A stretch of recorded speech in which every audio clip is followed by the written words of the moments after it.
Lise, what brings you here? Oh, Alliance business. We have a request for Doma. Well, Hien. But that can wait. They told me you were out searching for Alphino. Did you manage to pick up his trail?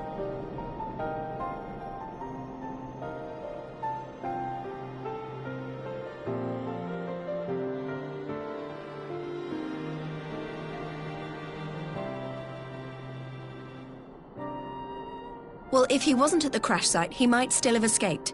We have to keep searching. And we will. Alphino embarked on this journey as an emissary of Doma, and I hold myself responsible for his safe return. I will have our shinobi in the provinces search for him as a matter of urgency. Chin up, Alize. You'll get to admonish your brother for his recklessness yet.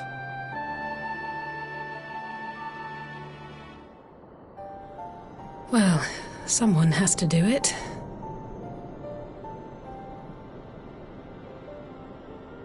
I'm sure he's going to be fine. There is one thing I'm not sure about, though. You said it was the Emperor's personal guard that attacked Alphino's airship. But the Popularis would never have been able to arrange the prisoner exchange without Varus's blessing. So why would he sabotage his own mission? They may not have been acting on Varus's orders. The guard answer not only to him, but to his family, the Crown Prince included. When Yotsuyu summoned Tsukuyomi, Asahi was quick to proclaim that a dormant citizen had violated the terms of our agreement, that the negotiations had failed.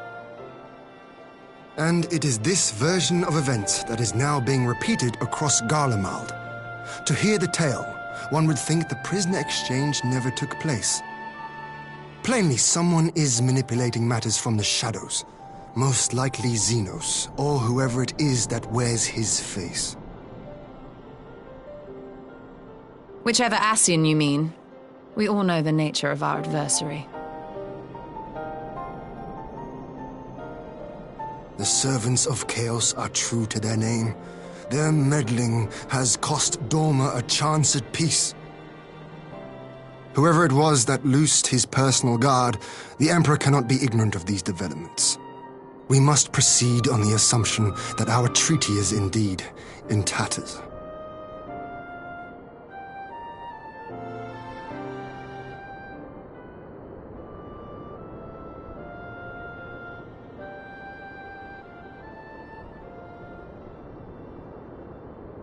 But come, Lise. You have journeyed far. Let me hear your petition. Right. So the big news is that Alamigo has agreed to join the Eorzean Alliance. To make it official and discuss where we all go from here, the leaders of the 5 nations are planning to hold a meeting, and we were hoping you might come too. We've already seen what we can achieve when we work together, and the Alliance hopes to work even more closely in future. They think it's our best hope of keeping the Garleans in check, and I agree.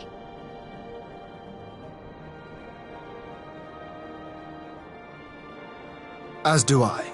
By coordinating our efforts in the east and west, we may be able to discourage them from committing their forces to a single front. I accept your invitation. I must, however, ask for time to attend to some pressing matters here.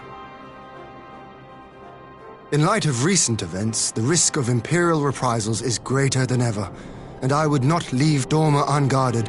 Ere I depart, I must shore up her defenses. Understood. I'll let the Alliance know. We'll wait to hear from you before setting a date. The meeting's to be held at the Royal Palace in Alamigo, incidentally. Do you remember the way? Well enough. Please assure my hosts that I will not keep them waiting any longer than I have to. Consider it done. And thank you for agreeing to come. If we all put our heads together, we're sure to find the best way forward. For everyone.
If we are to ready ourselves for invasion, we shall need manpower, provisions, and time, all of which are in notably short supply.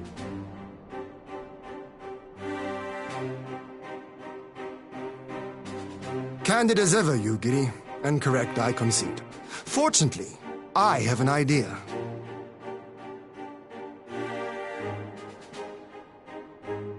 "'Tis plain no single nation can stand against the might of the Empire. And it was only with the aid of others that Dorma succeeded in winning her freedom. So, I mean to take a leaf out of our Eorzean friends' book and form an alliance of our own.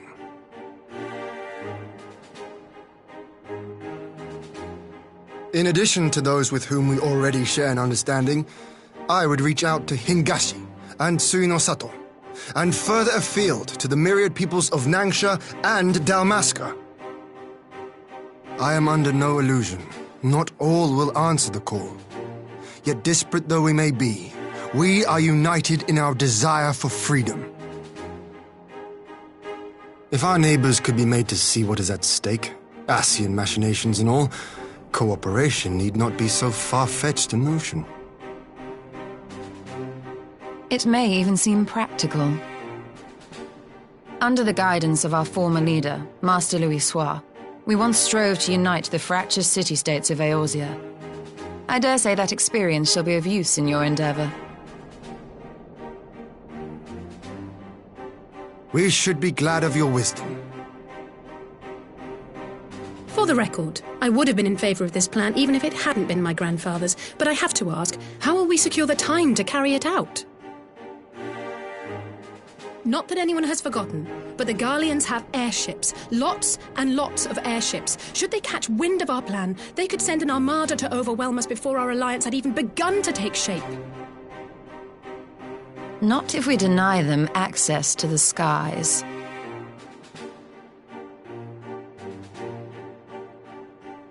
During our time in the Burn, the Warrior of Light and I chanced upon some Allagan ruins. Oh? As such ruins go, they were not particularly unusual, but something about the surrounding land struck me as odd. Faint though it was, its ethereal residue was uncannily similar to that of Aziz-La. Identical, in fact. For locations so far removed to share a single etheric signature is all but impossible. I conclude, therefore, that the Allagans created the floating continent with land taken from the Burn. While that is a most intriguing theory, I fail to see what relevance it has to Dorma's defense. Aziz-La was enclosed in a powerful energy barrier, impenetrable even to an Agrius-class battleship. It occurred to me that those ruins may have enjoyed similar protection. I have no proof, but the Warrior of Light did report seeing a structure resembling other known Allagan field generators.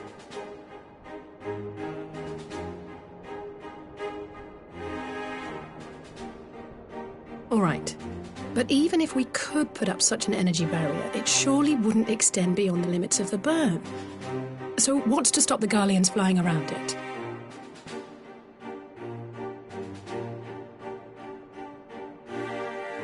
Fuel. The Dalmascan capital, Rabanasta, was a key imperial refueling point in the east.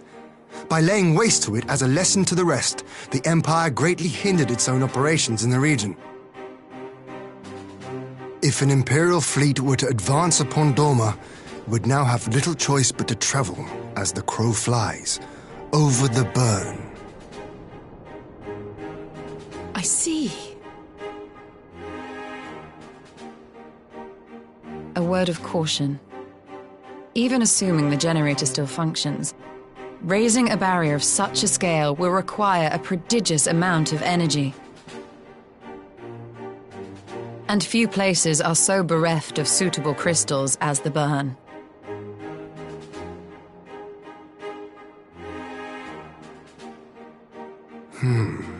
A source of energy. Tell me, did the Allagans make a habit of launching things into the sky?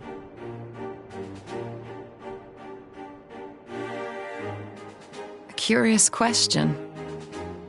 Besides Aziz-La, I know of only one other notable instance. The Red Moon Dalamud, whose fall triggered the calamity. Just the two occasions, you say? Then I believe I may have a solution to our energy problem. You do? I may. To find out for sure, we would need to visit the Azim Steppe. Which would, I now see, present the perfect opportunity to discuss an alliance with the Zayla tribes. How very neat. What say you then? Shall we see whither this road leads?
I will never tire of this vista.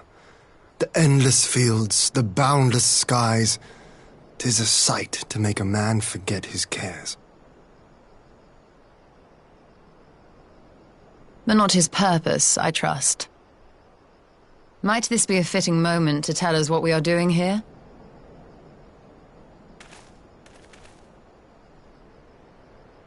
Of course. During my time with the mole, I learned some few myths of this land.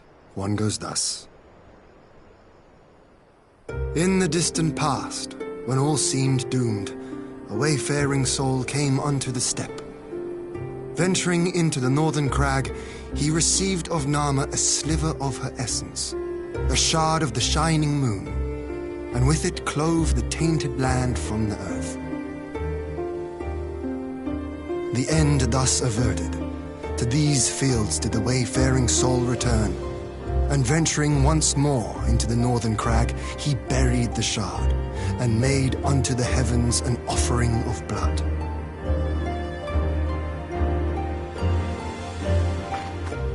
A tainted land cloven from the earth and an offering of blood to the heavens. Azizlar and Dalamud. That was my thinking, yes. And you believe that yonder mountains hide an artifact possessed of sufficient power to raise Azizlar up to the heavens? I suppose that might suffice. Worth a closer look, would you say? I would.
Such an abundance of ether.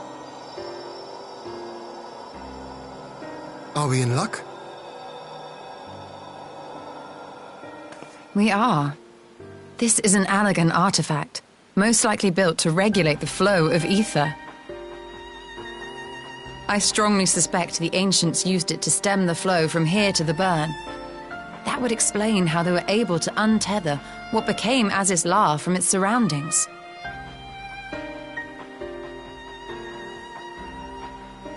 But were we to throw open the floodgates, the resultant deluge would surely be sufficient to raise our wall. And in restoring the flow, we may also restore life to the wasteland.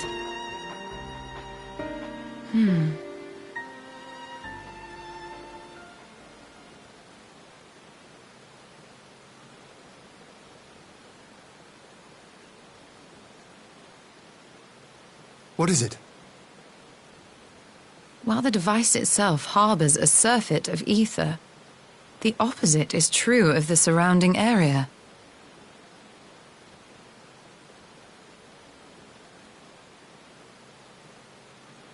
An effect of regulation, perhaps. A similar phenomenon seemed to be occurring in Doma.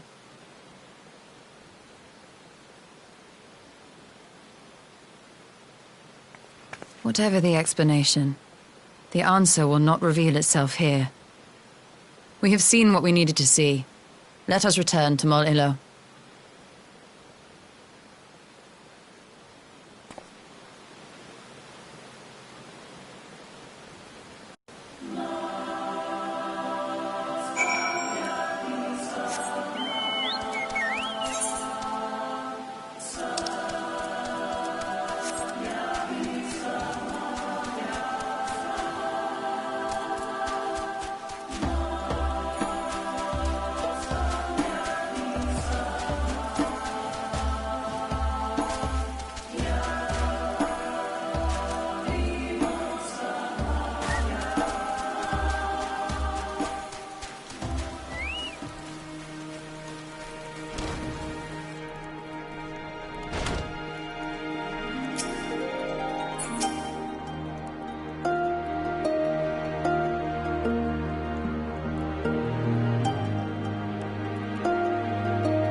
This spot shall serve as well as any. I shall enjoy this Hahn. Is this truly necessary? Have you no peaceable way of making decisions? Speak not of peace. You stand before proud warriors of the Dathal. In the heat of battle do our souls burn brightest. We lay low the strong that we may rise higher. That is our way. The way of might. There is no other. Oh, they do not want for conviction.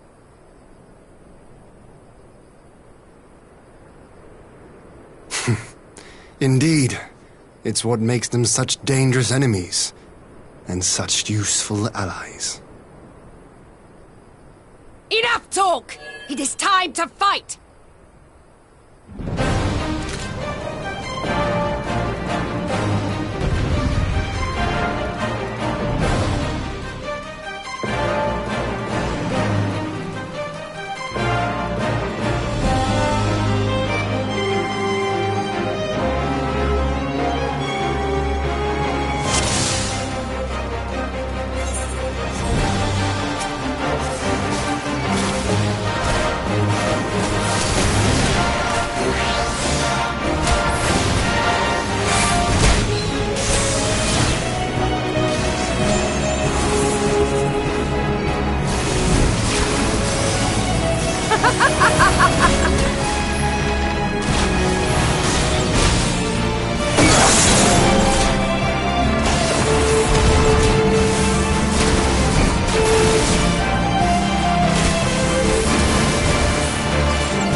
Death to our souls sing!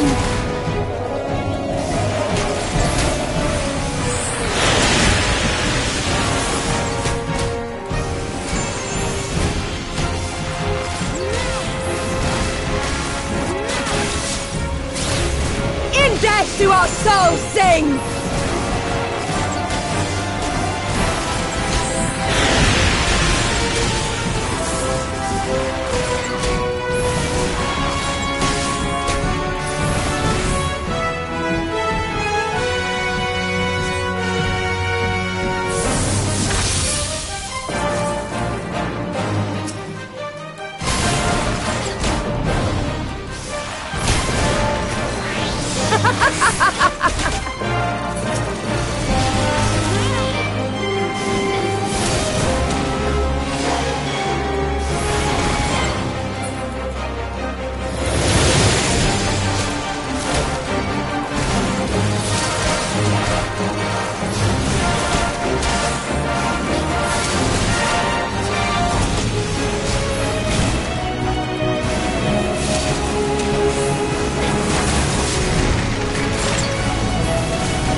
Do our souls sing!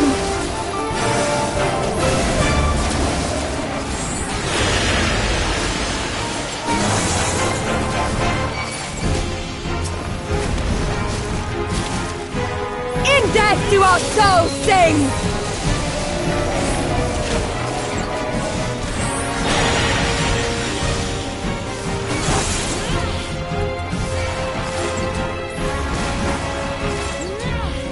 Death to our souls sing!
sing!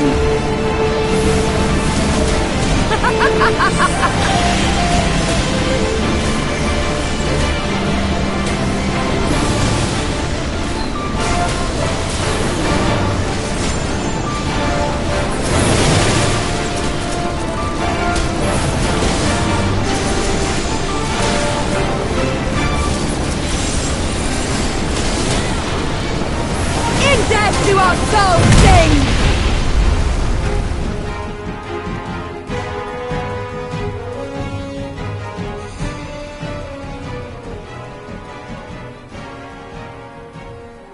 Yes! Yes! Not since the Nardum has my soul burned so!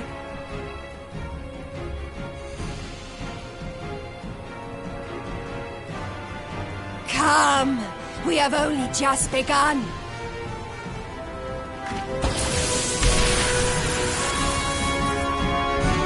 Enough! You were not granted leave to set the steppe ablaze. Well, well, the sun has come out to play. Be gone, Moonstruck Oranir! I am busy! Fool of a Dothal! Have you forgotten the face of your master already? The sun will never set! From his seat on high, he reigns over all, now and forever.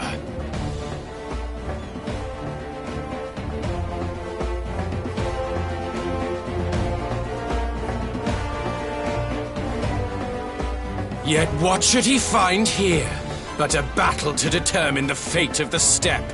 A battle waged without his blessing. This will not stand. You, Doman! You who come to petition the warriors of this land, forget that all Nama's children are wards of the Oranir. As first among my brothers, your petition is mine alone to judge.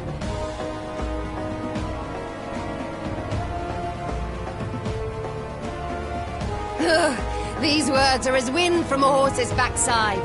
Plentiful, but your axe sings more sweetly. Let her speak for you.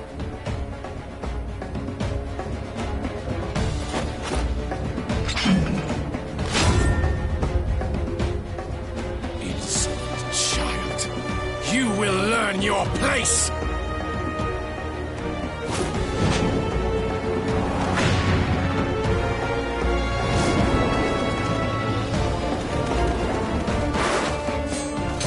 Forgive me, Brother Magni, but we have an arrangement with the Dothal. We will not abide any interruptions.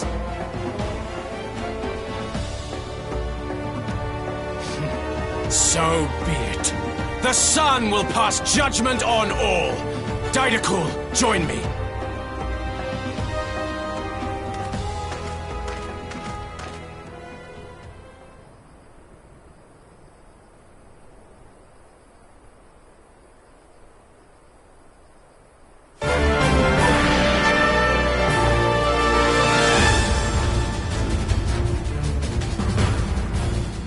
The sun is in good company. We may dance alone.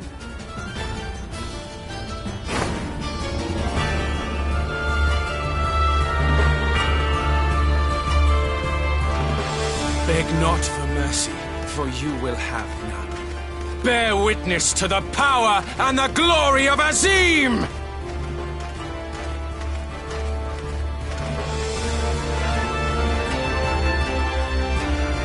Constantly at each other's throats like rabid dogs. Gods, I'm turning into her. I have not the patience for this, but if we must fight, let us at least be brief. Come.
down before me!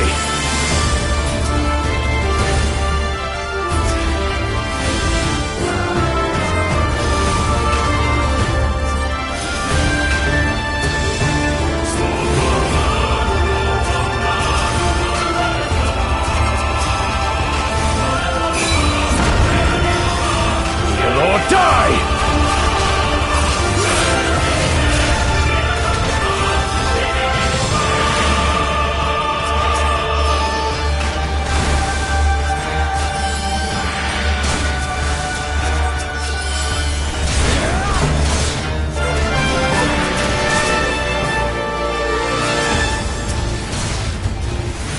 Kneel or die!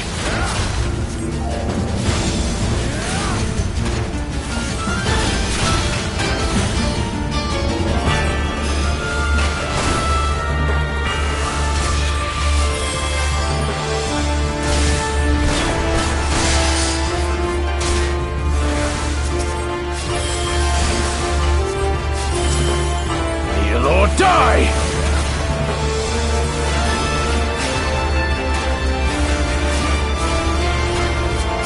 Mark well and learn!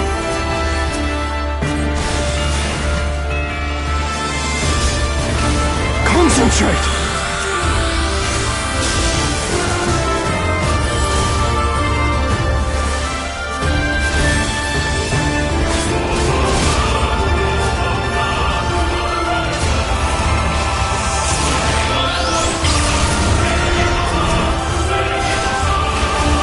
Kneel or die!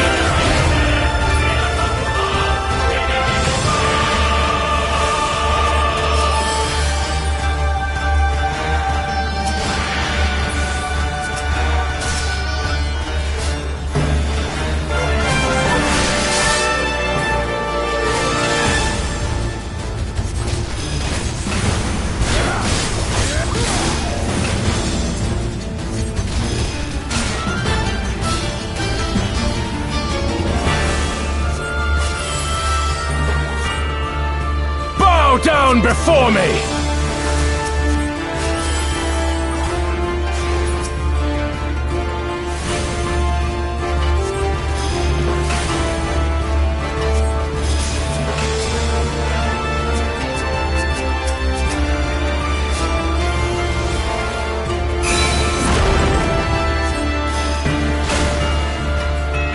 Kneel or die!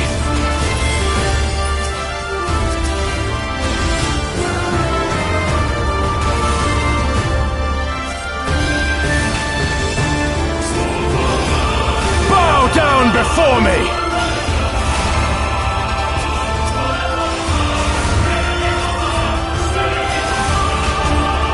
Tremble before the sun!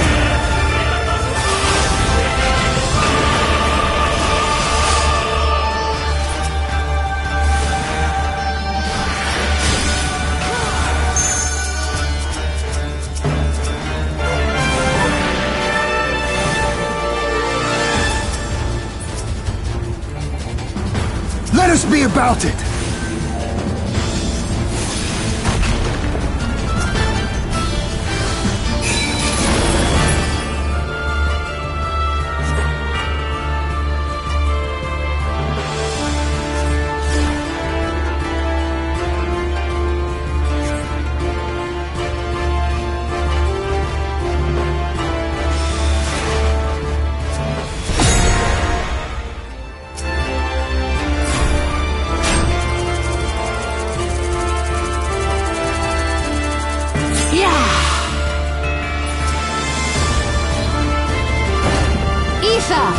To me!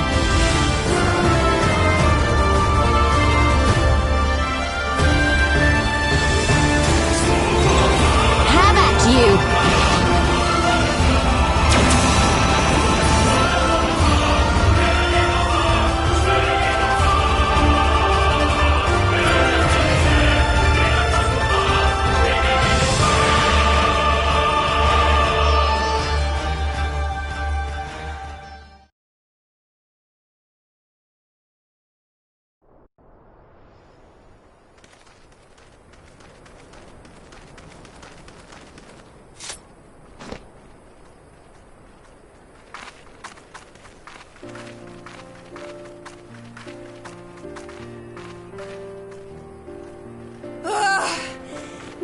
have I felt such bliss in defeat.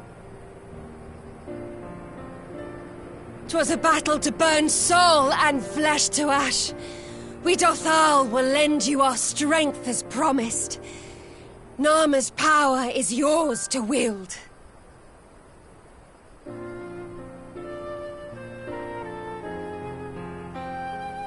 What does the sun say to that?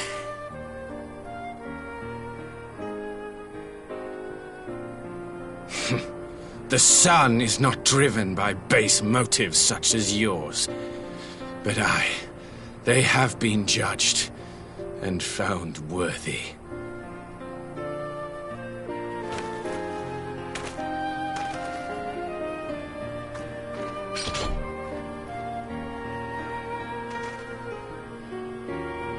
It is the way of the Oranir to accord recognition and respect to the strong. You have made sufficient proof of your strength. The sun shall answer your call. You have our thanks. We are glad to call you allies.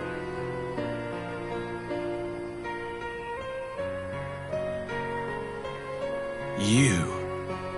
By what are you called?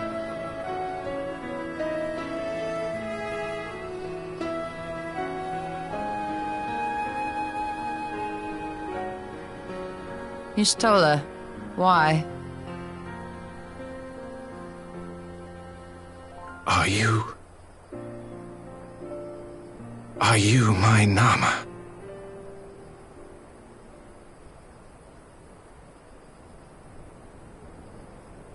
I beg your pardon? In battle, you shone with all the majesty of the full moon's light.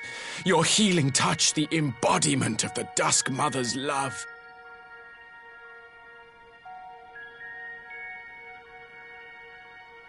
Long had I wondered if my Nama might not be a woman of the steppe. Beholding you, I am all but certain.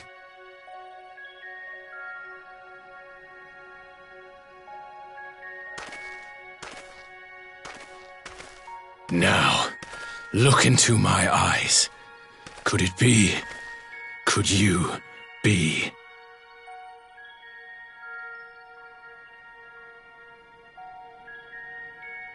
I am. Not interested, little son. Try again when you've become a man. Little?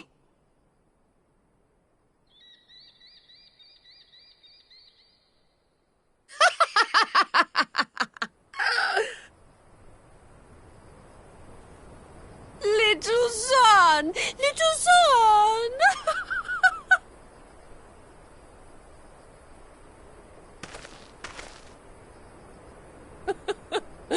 Does it pain you, little son? Crave you salve to soothe the ache? Fire to sear the wound in your heart?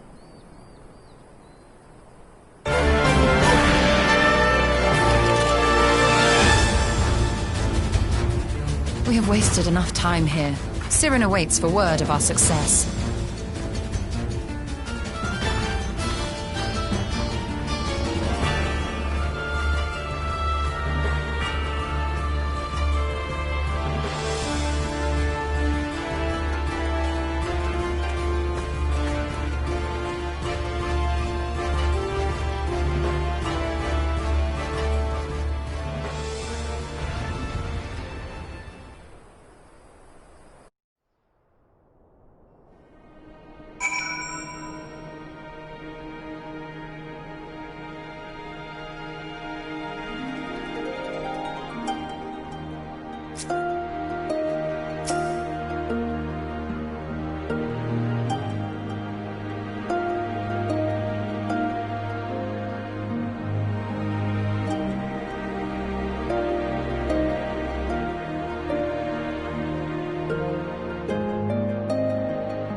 Did it work?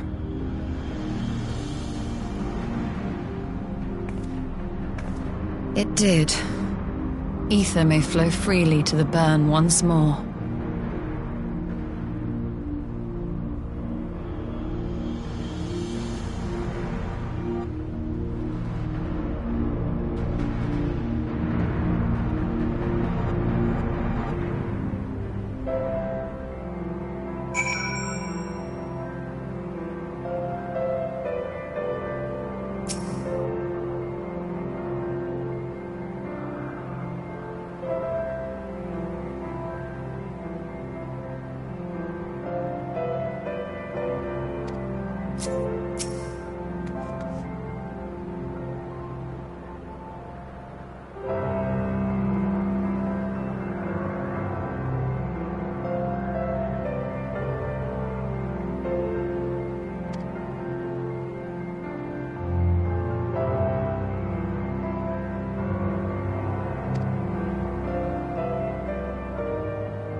Mistress Lys, Commander Aldin, it gives me great pleasure to formally welcome the city-state of Alamigo to the Eorzean Alliance.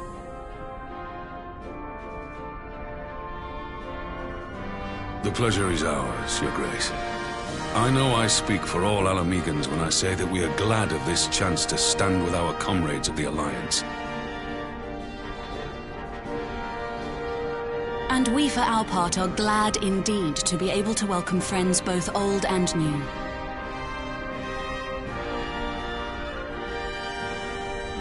Lord Hien of Doma, at your service. Pray, accept my heartfelt thanks for your generous invitation. Nay, 'tis we who must thank you for journeying so far. And 'twould be remiss of me not to acknowledge the part the Scions of the Seventh Dawn have played in bringing all of us together. In times of great unrest, you and yours have been our constant companions, without whom we would not be here. With apologies to Lord Hien and Mistress Alize, it occurs to me that we have not gathered in this way since that fateful day in Uldar. The day I lost my arm and my freedom. As I lay in my cell, never did I dream that I would one day be given the chance to represent my homeland at this council.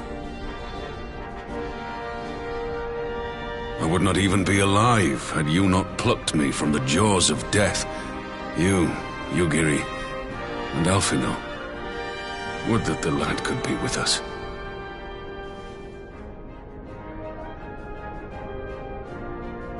I too owe my presence here to Alphino, in so many ways. Until such time as he returns, I mean to carry on his good work as best I can.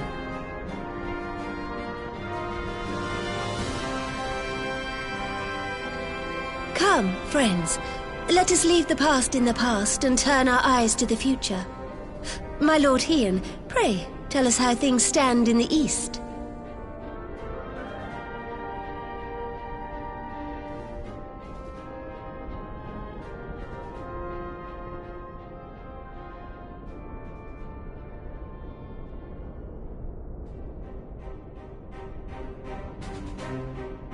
Having heard the rumors of dissent in Garlemald, I dared to dream of a peaceable solution.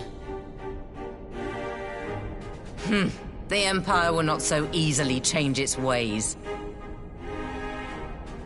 If the Garleans have a mind to take back Doma and Alamigo, we'll be hard-pressed to stop them, even with the might of 6 nations.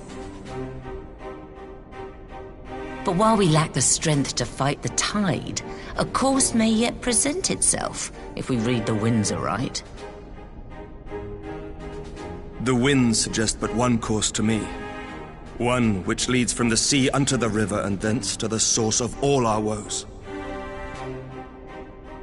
The Ascians. Indeed. All here have felt their blighted touch. It was the bringers of chaos who nurtured the Archbishop's tyrannical ambitions.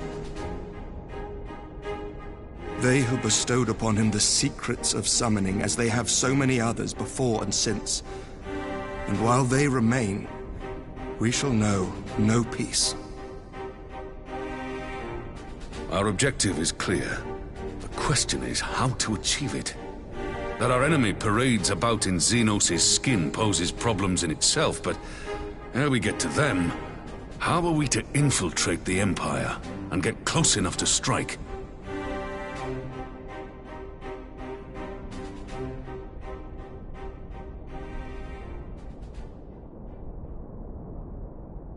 While I see the wisdom in targeting the Ascians, an assassination attempt on Garlean soil would do little to aid our cause, even were it to succeed. It's time we used our enemy's preferred tactic: subterfuge. You have an idea? Speak your mind, Master Thancred. None here know the enemy better than the Scions, and you mayhap best of all. Whatever it is you propose, we will give it fair hearing.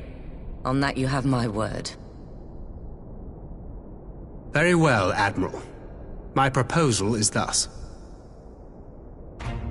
We dispatch the shinobi to Imperial territory. There, they sow the rumor that the Crown Prince perished in the battle for Alamigo, and that the man parading around is in fact a corpse inhabited by a servant of darkness.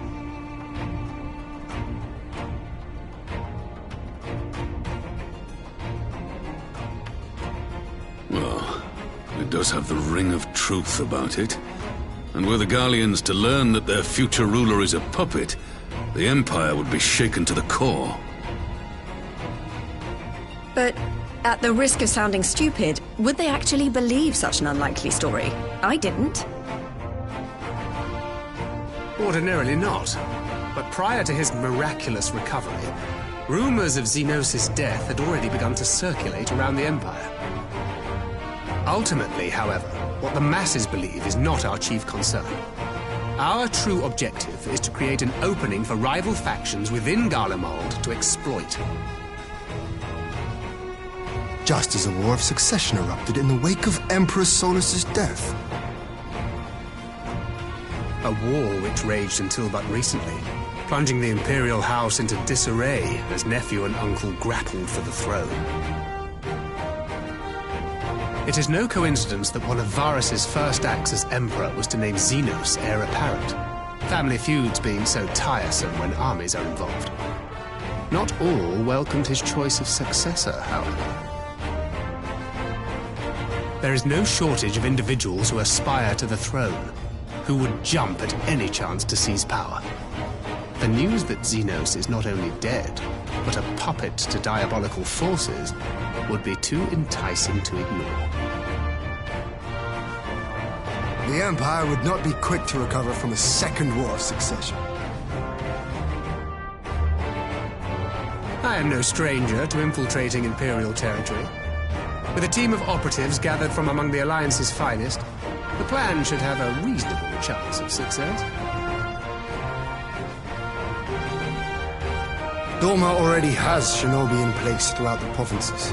We stand ready to act, and act we must. What say you all?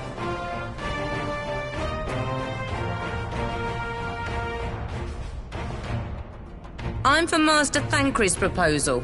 We shine a light upon the Ascian and test the Empire's unity.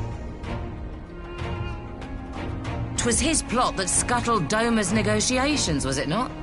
Why then, if we can eliminate him, there may yet be a chance for peace. Let us wage this war of subterfuge, that we may one day lay down our arms. Gods know we never will while the Ascians remain.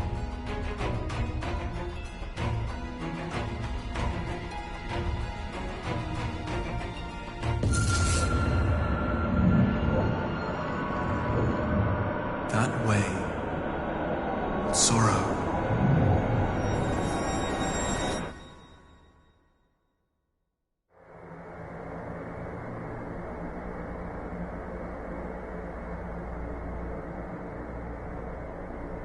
History must be changed.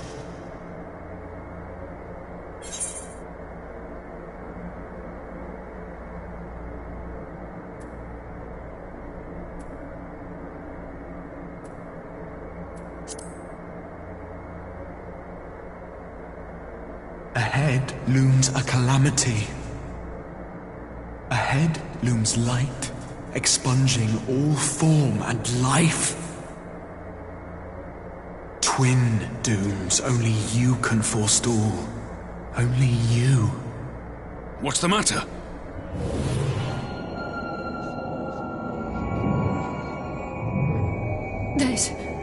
There's a voice.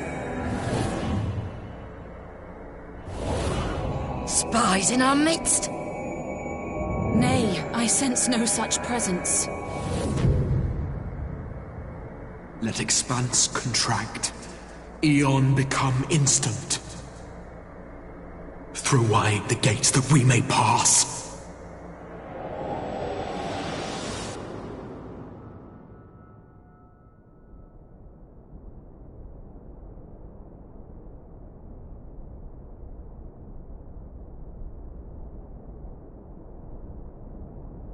Is it over? Master Thancred!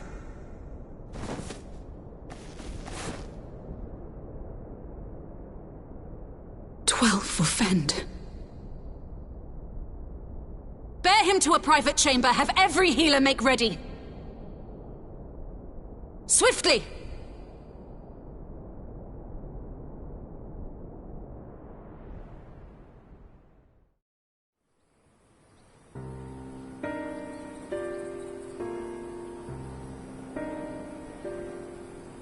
Master Thancred remains in slumber. Though his vital signs appear stable, he's unresponsive. What could have done this? And why just him and not the others? I'm afraid we could not identify the cause, my lady. Our examinations revealed no wounds, nor the presence of any poisonous substances. Gods, that only makes it worse. You're to let us know the moment there's any change, all right?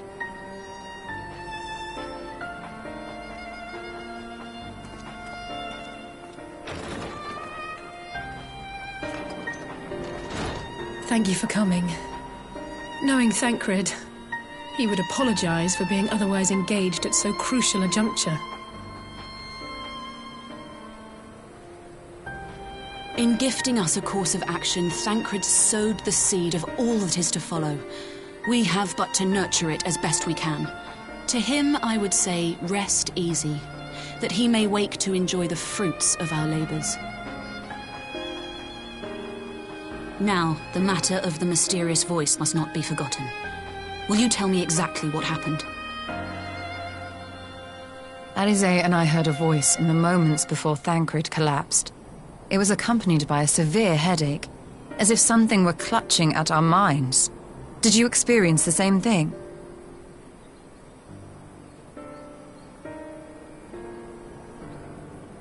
So, in between the voice and the pain, you felt as if you were somewhere else entirely?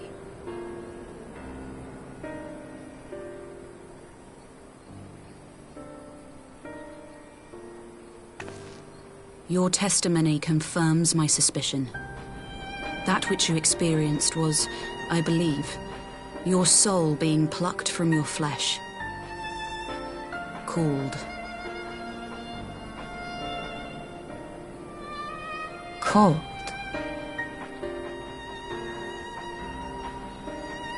I myself examined Thancred. Reach out as I may, I could not sense in him the spark of life that is his soul.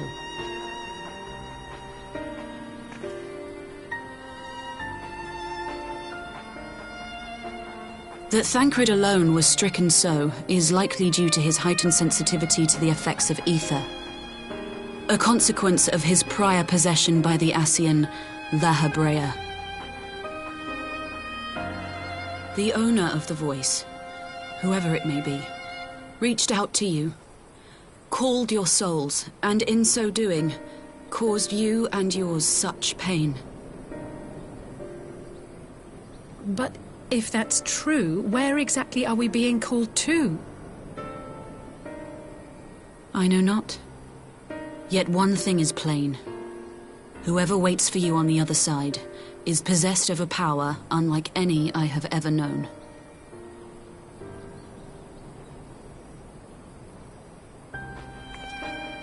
Forgive us, Lys, but may we leave Thancred in your care for a time? As if you had to ask. I may not be a scion anymore, but I'm no less a friend. Don't worry. I'll see to it that Thancred's well looked after. Just focus on solving this mystery, all right? Thank you, Lys. As the Elder Seedseer says, 'tis no ordinary individual we are dealing with. Nor can we discount the possibility of Ascian involvement. Whoever or whatever is behind this, the sooner we find out, the better.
Urianger! Gods, it's good to see you. Would that our meeting were under happier circumstances. I judged the voice sufficient cause for concern even before you sent word of its effect on our comrade.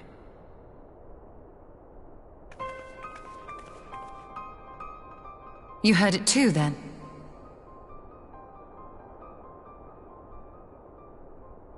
Aye. And all but certainly at the selfsame instant. Alas, pained as I was, I could make little sense of what few words did then reach mine ears.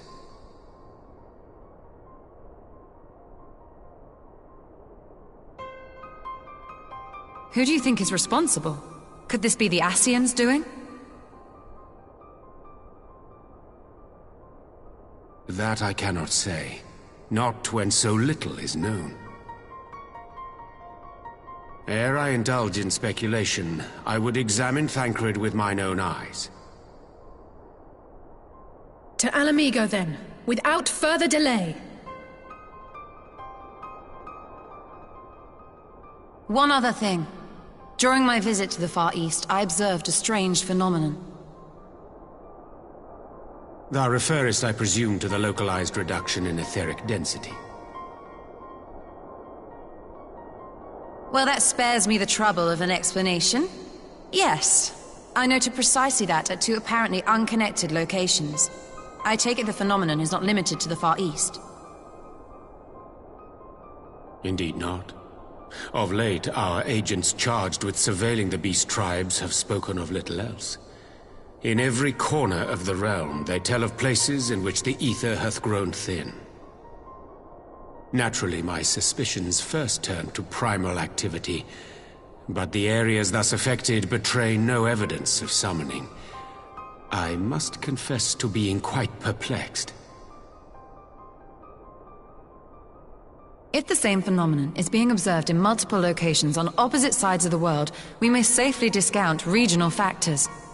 Needless to say, this warrants further investigation. Indeed. I shall make it my task to.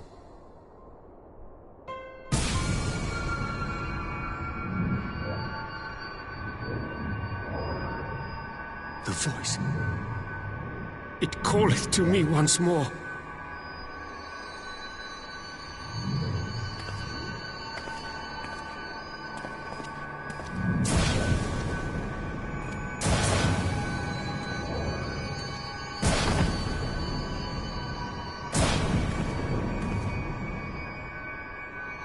I hear it too.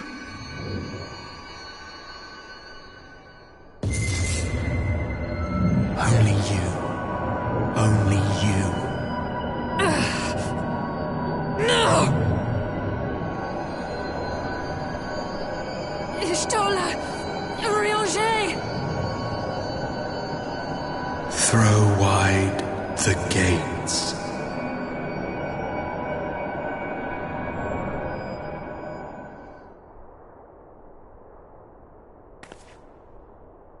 No.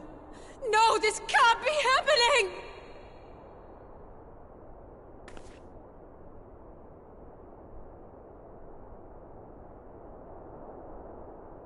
Y'shtola! Marie-Angé! Open your eyes!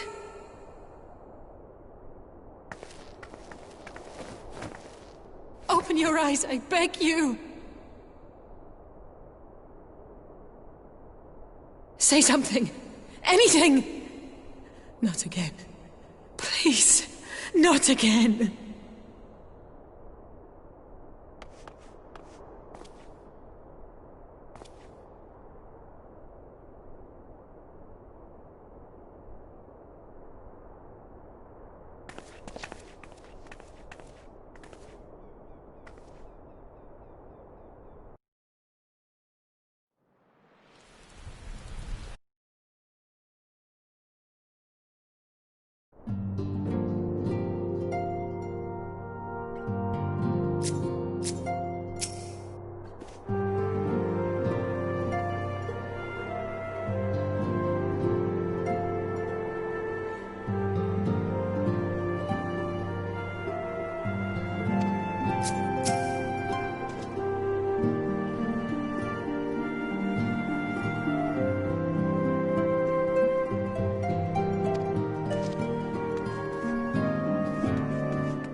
Here he is, my lady.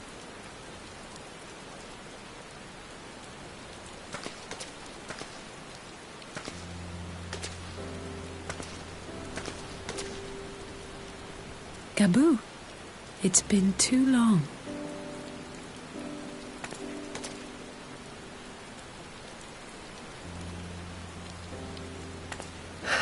I'm afraid there's been no change.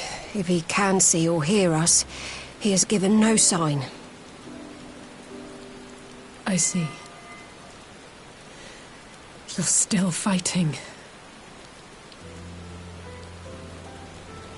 I'm proud of you.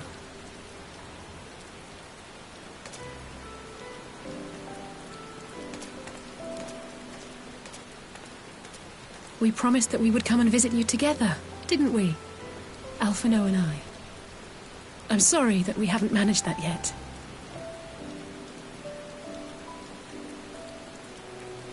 You know, with the three of us like this, does it not remind you of that night?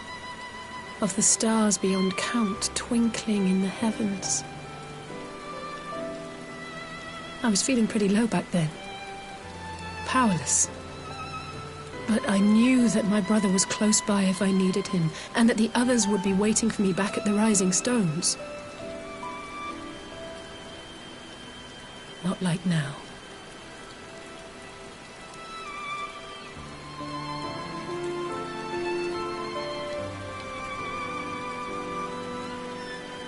I've seen my share of trouble since coming to Eorzea. Been reminded again and again of my limitations. Of how little I can change about this world. And I've come to know the sorrow of parting all too well.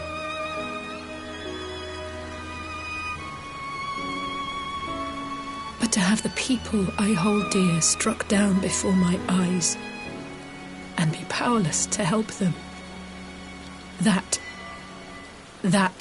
I cannot bear.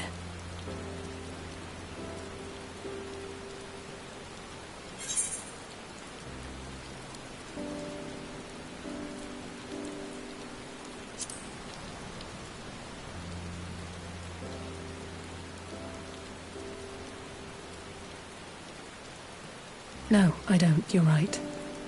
It's pure arrogance to imagine I can solve everything by myself. You'd think I'd have learned that by now. Thank you. I don't know what I'd do without you.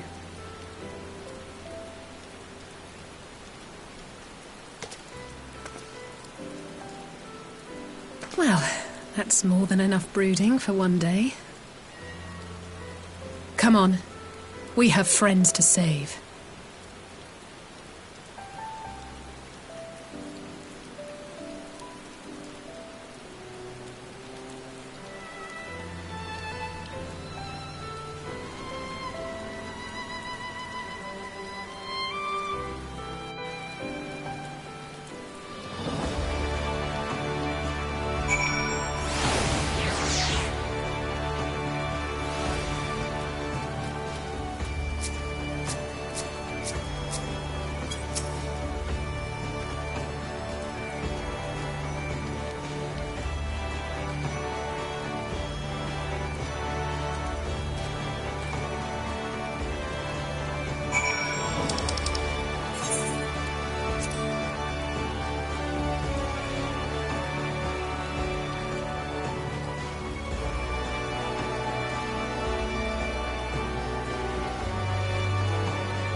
The populares no longer present an obstacle. Now is the time to bring the Empire's might to bear. A word from your Radiance is all it takes. But one word, and the Imperial army will fall upon Alamigo as a pack of bloodthirsty wolves and tear that feeble nation apart.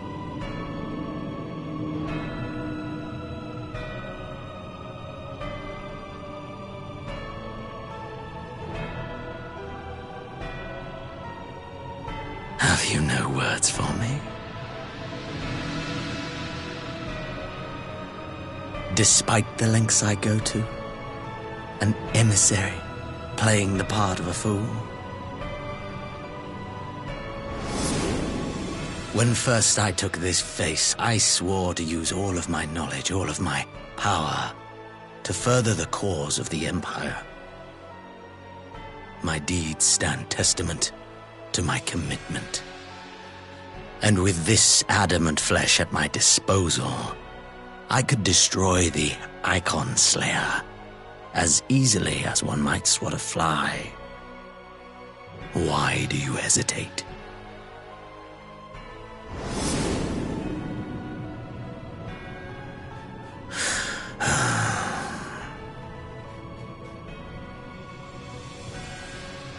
Our enemy is resourceful.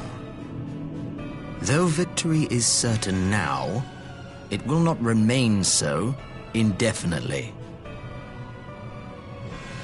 Deliberate if you must, but be quick about it. We'll speak again when you have unburdened yourself of doubt. Until then, I take my leave, Father.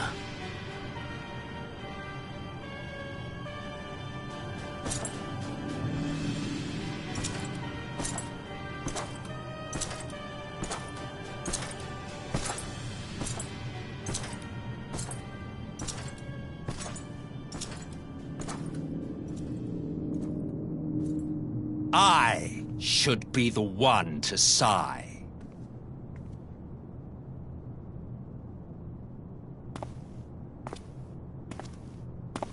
I played my part to perfection. I had earned my rest, and then, thanks to La Habrea's crowning act of idiocy, our favorite emissary sees fit to summon me back. Elidibus was ever a warrior. A most tiresome trait, would you not agree?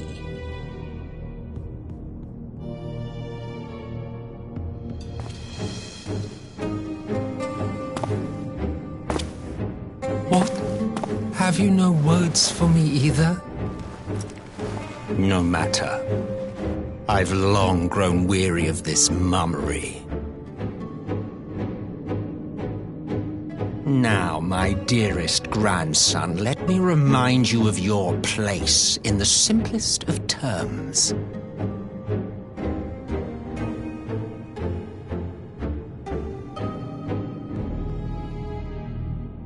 You do not make judgments, you administer them. Swiftly and to the letter. Naught else is your concern.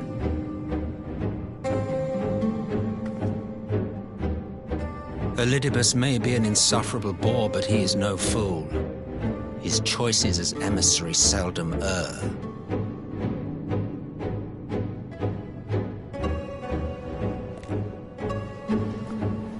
If aught threatens the balance twixt light and dark, it falls to you to remove it. Be it by your own hands or by your armies, you have ample means at your disposal.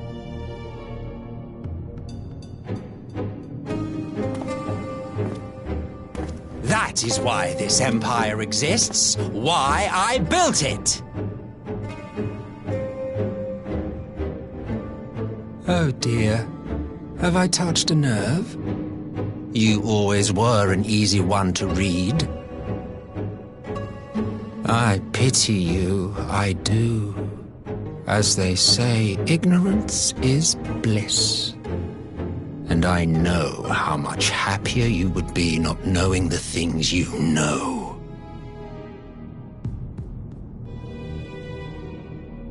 The Founding Father was an Ascian, and he created the Empire solely for the purpose of sowing the seeds of chaos.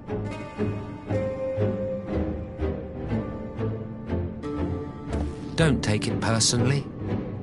I merely do my duty.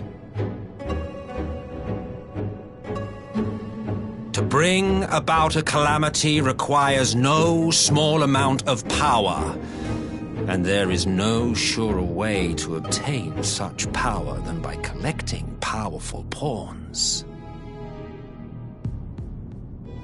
To that end, I have labored long and hard, and I must say I am quite pleased with my handiwork, paltry though it seems in comparison to Alag.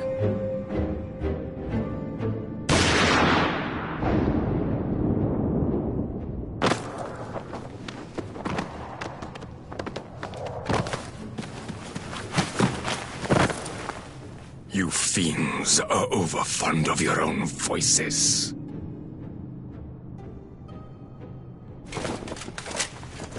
Mark me, Ascian. Man is the master of his own destiny.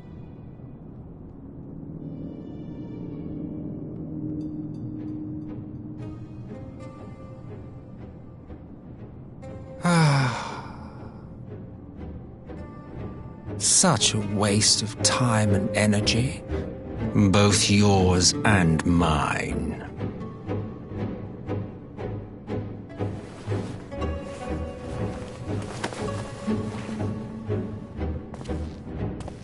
Lest you forget you are Emperor now. If you wish to spout drivel about man's destiny, save it for the masses. It will serve to give them a sense of purpose, and you pliant pieces for the game.